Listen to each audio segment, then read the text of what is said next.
Salam paix à vous. Alors, ma vidéo s'intitule L'épreuve du Mahdi. Et cette vidéo, elle est la synthèse de mes connaissances et de ce que je pense être juste à propos du Mahdi, sur ses épreuves et sur la résultante de ces épreuves. Voilà. Alors, je commence. L'épreuve du Mahdi, c'est l'épreuve absolue. L'épreuve qui touche chaque partie de l'être. Le cœur, le corps et l'âme sont brisés. Le corps devient une prison dans laquelle l'âme est enfermée, tant la maladie le brise. Le cœur subit les conséquences de la douleur. Il s'imprègne alors d'un sentiment de tristesse. L'esprit impuissant devant les décrets de Dieu s'affaiblit. La volonté s'amoindrit. Ainsi le croyant éprouvé et affaibli ressemble à une brebis au milieu d'un troupeau, que Satan prendra pour cible. Et Satan essaiera d'éloigner cette brebis du troupeau et du sentier de Dieu. Quand Job fut au summum de son épreuve, Satan inspira à ses frères de dire que celui-ci était maudit, afin que Job entende ces paroles. Cela pour affecter son cœur de chagrin. Satan a voulu par cette attaque retirer l'espoir du cœur de Job, en remettant en question la bonne nature de ce prophète. Et la prochaine délivrance divine. Lorsque l'épreuve perdure, la volonté du croyant s'affaiblit et son espoir s'amoindrit. Quand les messagers sont à la limite de perdre espoir, alors le secours de Dieu arrive. Comme dit Dieu dans le Coran, lorsque les messagers faillirent perdre espoir et que leurs compagnons se crurent dupés, alors nous vinrent à leur secours. Ainsi les prophètes ont été touchés jusqu'à leurs limites. Ces douloureuses épreuves semblent être le seul moyen d'atteindre la véritable foi et de prouver également la sincérité d'une adoration totale. L'épreuve est la preuve que le cœur du croyant a choisi Dieu à ce monde et ce qu'il contient. L'épreuve est la preuve que l'adorateur aime Dieu plus que sa propre personne. Mohammed, paix et bénédiction à son âme, le jour le plus douloureux de son existence, a invoqué Dieu. Ce jour-là, il fut frappé et caillassé par des enfants. À chaque plainte qu'il émettait à Dieu, il ne cessait de dire « Tout cela ne m'importe peu, tant que tu n'es pas en colère contre moi. » Cette noble attitude montre que ce noble serviteur ne se préoccupait pas de sa douleur et du mal que les gens lui faisaient vivre, mais son unique crainte était de décevoir son Créateur. Cette attitude montre que ce messager était un adorateur des plus sincères. L'amour qu'il avait pour Dieu l'aidait à supporter les infamies que les gens lui faisaient endurer. Son adoration était sa force. Et d'atteindre l'amour du Créateur était sa raison d'exister. Ainsi, face à la douleur du corps, du cœur et de l'esprit, le croyant a pour unique force l'amour qu'il a pour Dieu. Son cœur n'a qu'une seule direction. Détaché même de lui-même, l'adorateur a tant d'amour pour le Créateur que la douleur et l'adversité ne font que renforcer sa conviction que seul l'amour du Très-Haut mérite sa totale adoration. Soumis à la volonté divine, la créature est élevée si haut que l'illusion optique nous trompe et qu'elle nous donne l'impression que l'adorateur est petit et insignifiant, alors qu'il devient de plus en plus grand pour le Créateur.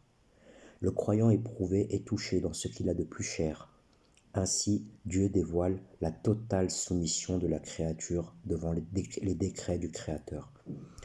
L'épreuve absolue enseigne à la créature la connaissance de lui-même face aux difficultés et à l'adversité. L'épreuve absolue permet à la créature d'accéder à la connaissance du Créateur. Comme a dit le très noble Imam Ali, « Connais-toi toi-même et tu connaîtras ton Seigneur ».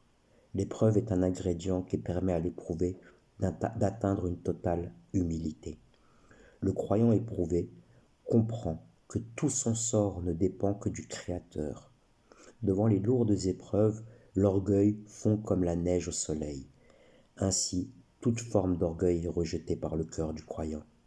Celui-ci commence à être purifié, et l'orgueil ne peut plus s'interposer entre le cœur du croyant et la lumière du Créateur. Ainsi, quand le Seigneur délivre sa créature de ses épreuves, la créature en ressort plus forte, plus savante et purifiée. Ainsi, le serviteur éprouvé devient comme un époux qui prouve à l'élu de son cœur que quoi qu'il arrive, il ne cessera de l'aimer. Ils sont liés pour le pire et le meilleur. Il ne l'aime pas pour ce qu'elle lui donne, mais pour ce qu'elle est.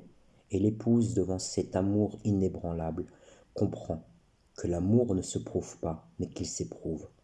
Et quand l'amour est prouvé, le croyant et Dieu sont liés. L'amour est alors vérité, et cette vérité marche sur l'éternité, sans s'atténuer. Dieu et l'adorateur sont liés. Devant l'épreuve du Mahdi, Dieu est attentif, comme un roi qui voit son fils criant à l'aide, comme un roi qui a confié son fils à son peuple et que celui-ci le maltraite. Un roi qui envoie à ses ministres une lettre menaçant d'exterminer ses sujets si la persécution de son fils ne s'arrête pas. Il faut tuer le fils pour que la loi du Père ne s'applique pas, car c'est par le Fils que le Père parle. Et le Fils dira de telles vérités que les cœurs mauvais auront peur d'être révélés. Alors, ceux qui se sont élevés et ceux qui ont aimé ce monde plus que l'au-delà et plus que Dieu ne cesseront de combattre eux et leurs démons, celui que Dieu a aimé, guidé et purifié. Mais la victoire est pour ceux qui craignent Dieu. Nous croyons, nous trouvons le véritable sens de la création qui n'est autre que l'adoration du Très-Haut. Ainsi, l'amour et la connaissance du Très-Haut sont reliés. L'amour n'est pas aveugle, l'amour véritable est la connaissance de l'être aimé, qui prouve par l'épreuve sa soumission, son adoration, sa dévotion, et gagne par sa sincérité l'amour du Très-Haut. Ainsi, pour ce noble adorateur, l'amour du Très-Haut est plus cher que le plus haut degré du paradis, car l'amour du Seigneur est le paradis intérieur du croyant. Ainsi, après avoir prouvé sa véritable foi, le cœur du croyant et Dieu sont unis. Le croyant n'est plus esclave, mais affranchi. Et voyant la grandeur de son Seigneur, il n'a pour passion qu'une adoration éternelle, par laquelle il témoigne de la véracité, que seul le Seigneur ne mérite d'être adoré. Ainsi, l'amour du Mahdi pour Dieu est une force, et sa connaissance qu'il a de Dieu est une lumière.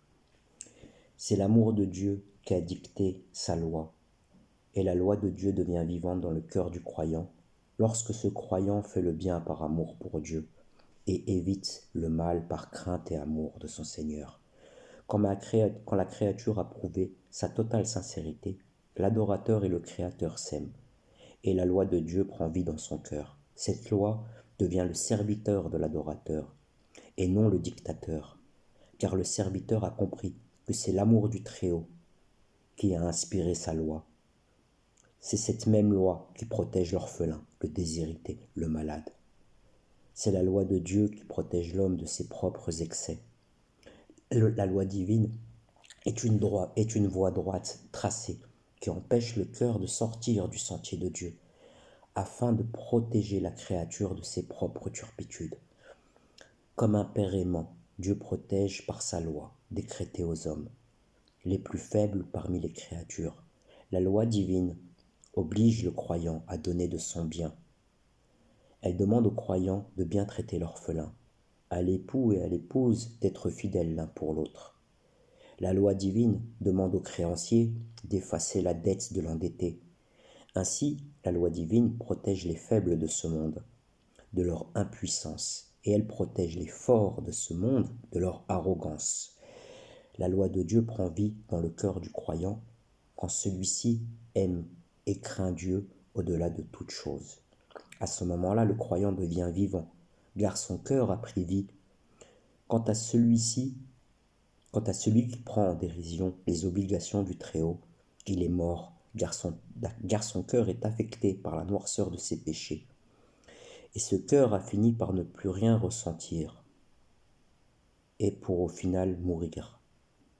Voilà pourquoi Jésus disait « Je suis le chemin de la vie », car la parole de ce prophète sensibilisait le cœur des croyants, et ainsi leur redonnait vie. En résumé, L'épreuve du Mahdi est un enseignement, une purification et un accès à la connaissance du Créateur qui permet à son cœur d'adorer Dieu dans la lumière de la vérité. Voilà, ce sera tout. Paix à vous.